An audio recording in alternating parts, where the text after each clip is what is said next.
Hello everyone, welcome to my channel. My name is Ari, and today we're going to have some more stories about our toxic life.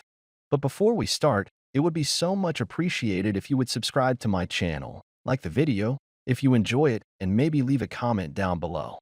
These simple clicks would mean a lot to the future of this channel and really reward the effort that I put in every day.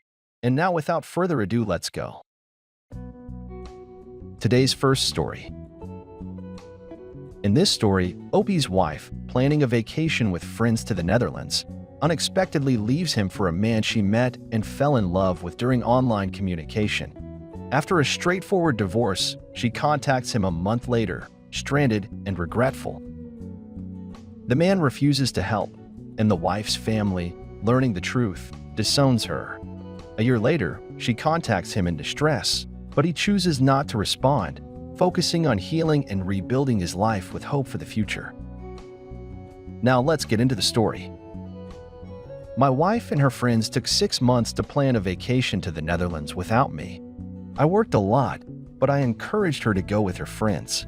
None of them had significant others, and this was her thing from the beginning. I wasn't going to tell her no because it was her decision even though I was her partner. I never thought she put herself in a situation to cheat on me, but I was wrong. She just happened to be communicating with a man from the Netherlands for longer than it took to plan the trip. When I was expecting her home, she called me and told me that as hard as it was for her to do it, she was leaving me. Well, technically, she had already left me. She was going to stay in the Netherlands. I was shocked.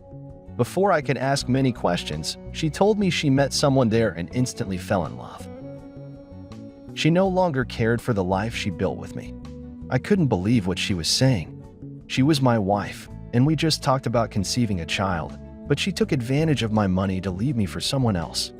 After pressuring her for answers and accusing her of leaving her husband for a stranger, she admitted that she'd been talking with him for almost a year before planning the trip. Our divorce was pretty straightforward. She left me and suddenly moved to a different country, so I got to keep the house and didn't owe her alimony. She called me a month later, sobbing and remorseful. She said AP kicked her out, she had nowhere to go, and no way to get a loan. She begged me to help her get back to the country and assured me I'd never hear from her again, unless it was to pay me back for the cost of the ticket. I pretended to think about it so she could go on about how stupid she was. It was music to my ears. Then I told her no, I would never help her or speak to her again because she was a horrible person. She wailed in misery as I hung up and blocked her number. Her family called me, confused, 1 week later. They told me they finally got a call from her, and she said some crazy stuff they wanted to confirm with me. After confirming that we did divorce, they asked me if she was actually stranded there. I told them I wasn't sure because she was none of my concern anymore since she left the country to be with AP. They were stunned and silent and could only ask me if I was sure. I said yes, and they apologized to me, saying they couldn't believe their own daughter was capable of this despicable behavior. They also explained that she told them she was stranded with nowhere to live because I left her there while we were on vacation, which led her into the arms of the man she was staying with, who recently kicked her out.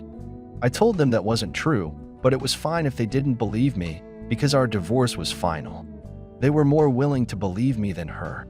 They said she asked them for a plane ticket home because she didn't have a dime to her name and no connections or approvals for a loan.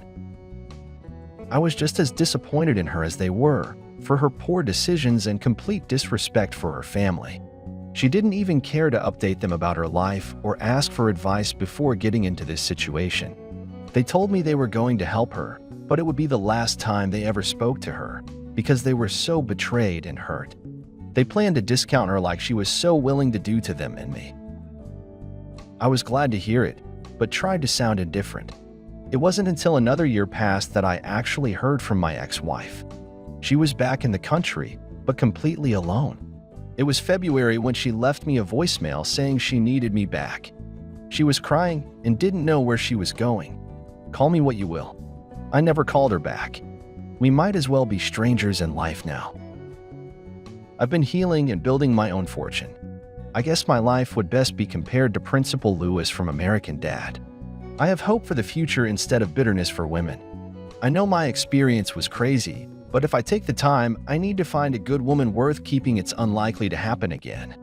I mostly live gratefully, without expecting anything, while accepting good things with humility. Today's second story. In this story, Opie's wife starts behaving strangely after a visit to the laundromat. When confronted about her lies, she confesses to having met a veteran there and becoming involved with him due to his need for companionship. A heated argument ensues, leading to his leaving and eventually divorcing his wife. She moves in with the veteran, but he eventually kicks her out for his relative. Despite her attempts to reconnect, he decides he is over it and not responsible for her anymore. Now let's get into the story. Every Thursday afternoon, my wife took our clothes to the laundromat. I get home from work around 5, and she'd still be out because she slept in late and watched soap operas before going. But to her credit, she always had dinner ready and waiting for us. I usually waited till she got back to get myself a serving, but one night she still wasn't back by 6:30. That was awfully late. I texted and called her, but she didn't answer. She had a flip phone and had trouble paying attention to it. I just hoped she was okay. I finally ate a couple of bites, then decided to drive to the laundromat to help her out. I found her loading the clean clothes into the van. She was surprised to see me and started stammering. When I asked what gave her a late start today, she blushed and finally admitted she was reading a steamy romance. I laughed because she was behaving so shamefully around me when normally she would be so outgoing and dramatic about the book she read. She was very animated and sexual with me, but when she mentioned it this time, she was embarrassed and didn't want to talk about it. That made me wonder if she was thinking of someone else or if something else happened that day. When we got home, she didn't sit down with me to eat. She urged me to eat without her while she got a shower because she felt yucky. That was different too. It was pretty normal for me to sneak into the bathroom and give her a little start while she was showering just before I hopped in with her. So I decided I should take advantage of that and see how she reacted. She actually screamed. She was so freaked out. She was obviously on edge. I tried to shush her and calm her down, reaching out to take her in my arms, but she ignored me and continued washing her private area. She said I scared the crap out of her, and for that reason she was mad. I told her she seemed on edge and different before that. She climbed out of the shower to dry off and became exasperated with my insistence. She swore to me that she was fine and just felt worn out from cleaning. She was nearly snapping at me, and it was so out of character for her that I stood there staring at her. She told me not to look at her like that and left the bathroom. I went into autopilot for the next few days while I observed my wife's behavior. She was as quiet and normal looking as possible. It was like she knew something that she wanted to tell me but couldn't. There weren't any celebrations coming up, and as far as I could tell, something was wrong. She took longer to get home again the next Thursday, but she said it was because she went to a different one. I asked why, and she said it was because it was cleaner and newer. I accepted that for the time being, but when I drove by it the next day after work, it was super dumpy and gross. I couldn't believe my wife lied so blatantly about why she didn't go to the same laundromat. When I got home, we sat down for a quiet dinner, and I asked her why she lied to me. She looked like a deer in headlights. She asked what I was talking about, and I asked her if she had more than one lie going. She said she wasn't sure what I meant. I told her I drove by the laundromat and it wasn't cleaner or newer as she said.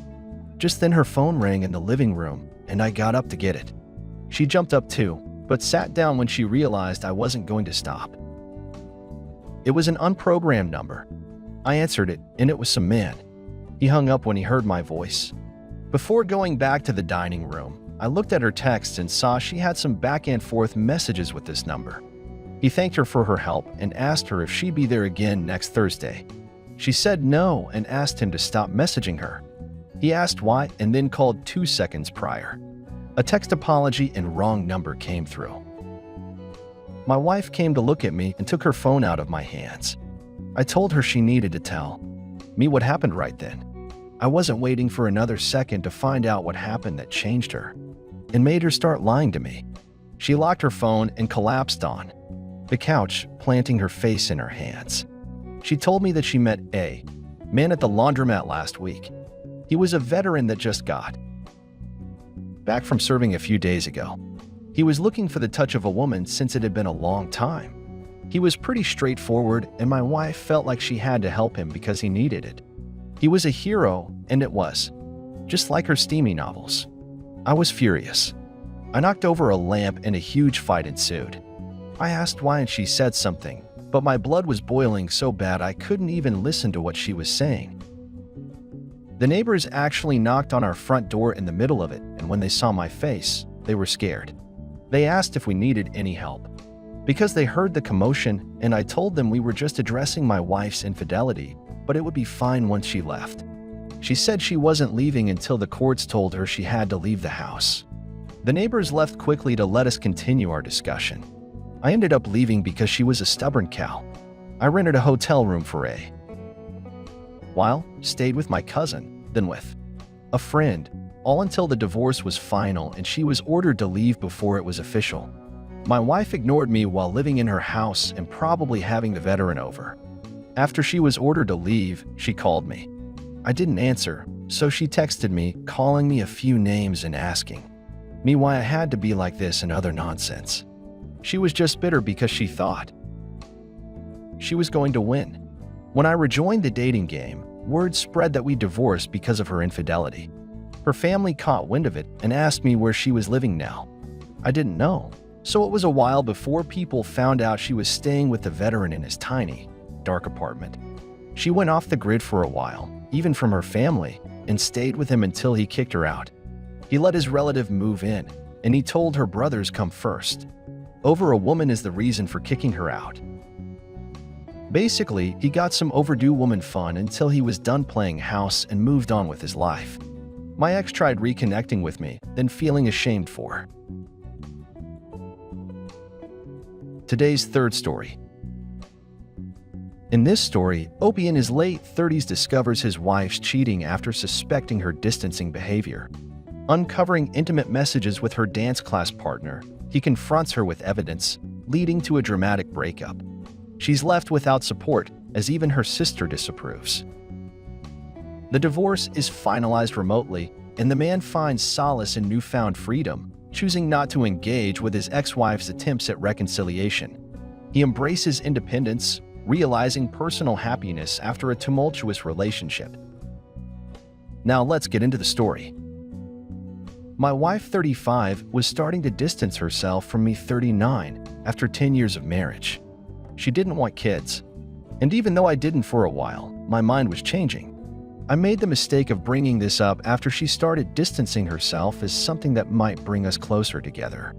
It did not. All it did was make it so she didn't sleep with me. Perfect. So she'd been going an exercise dance class that started around 2017.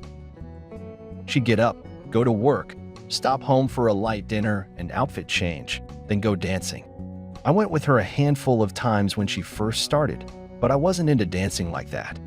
I felt like a sweaty moron, not like the others in the class. Glittery dancers filled with the power of magic. When I did go a few times, there were only women. So my wife found an AP in dance class. Never crossed my mind. What I didn't know was that they continued dancing in the parks, and sometimes a crowd would swarm around them to watch, and this crowd was AP. But I wouldn't find that out until my wife came home. One day, she locked herself in the bathroom with her phone, and I knocked, scaring the crap out of her. She yelled at me and started hurrying to finish up. But I'm sure she was only finishing her texting conversation with AP for a while. We were supposed to have a popcorn movie date, and she couldn't be texting him constantly for that. Then she dropped her phone in the toilet. She obviously blamed me, even though it was a minute after I scared her. She put her phone in rice and waited anxiously by its side. I told her it wasn't a person on life support and she could let it go. This made her mad, but she did let it go for a while. She fell asleep watching the movie, which I expected because it was late and we both had work. The next day, I noticed her phone came on by itself in the bowl of rice. Maybe it was fate telling me to check it. I guessed her passcode after a few tries, and it was a goldmine of information. While she locked herself in the bathroom before our movie night, she took pictures of herself and sent them to AP. His number was programmed as a disguise. He sent her pictures of himself too, and added that he couldn't wait to feel her toned body again. In my wife's traveling app, I found her recent input was to an address in a development 20 minutes from her house. She went there after the park, where I didn't know she was dancing. The app told me she'd visited this address 6 times in the past month. My blood was boiling. I could barely hold on to her phone. But I knew that before she woke up, I had to get the evidence to my phone. Once I did, I dumped water on her to wake her up. She gasped and freaked out, but got really quiet after she saw I was holding her unlocked phone with AP's messages. I threw her phone on the ground, and it splintered into 1,000 pieces. She screamed and cried, overwhelmed with the way she was caught, woken up, and humiliated. I told her what she was feeling was just the beginning. I went upstairs and started throwing her things off the balcony to be thrown outside. She was crying so hard she couldn't breathe, and she barely verbalized a request for forgiveness. But I wasn't slowing down. She didn't have a phone anymore, so all she could do was watch and cry. She asked if she could use my phone to call someone, and I just laughed. I told her to use the neighbor's phone, so she did. I would find out later from the neighbors that she called AP first, meaning she memorized his number. But when he heard that she needed a place to live and had a bunch of stuff that needed to be moved, he hung up. I still find that funny to this day. Just like that, he was done with her forever. Their relationship meant nothing because he didn't have to give her anything besides having intimate. The next person my broken-hearted, soon-to-be ex called was her sister. Her parents lived out of state, so she didn't expect them to be able to help. After hearing what she'd done, her sister only agreed to help her get to their parents' house because she refused to live with her. Knowing how despicable she turned out to be, I found out that bit from her sister directly. Along with apologies on behalf of her sister, they loaded up her pickup truck so that there was a very large, slightly precarious load in the back. I wondered if it was legal to drive that way, but it was the last I ever heard about my wife. Our divorce was made final remotely, without objections. I couldn't believe that after 10 years of marriage, I was a bachelor. It felt weird at first, but I think human nature caught on, and I was able to find happiness. I was able to go fishing or golfing whenever I wanted and realized how much money I saved without a wife. She did eventually reach out, saying that her entire family hated her and she had no one. But I did not respond. I didn't want to remember the pain she caused me, and there was no benefit to us talking at all. What doesn't kill you does make you stronger. And you don't have to feel lonely as long as you enjoy your own company.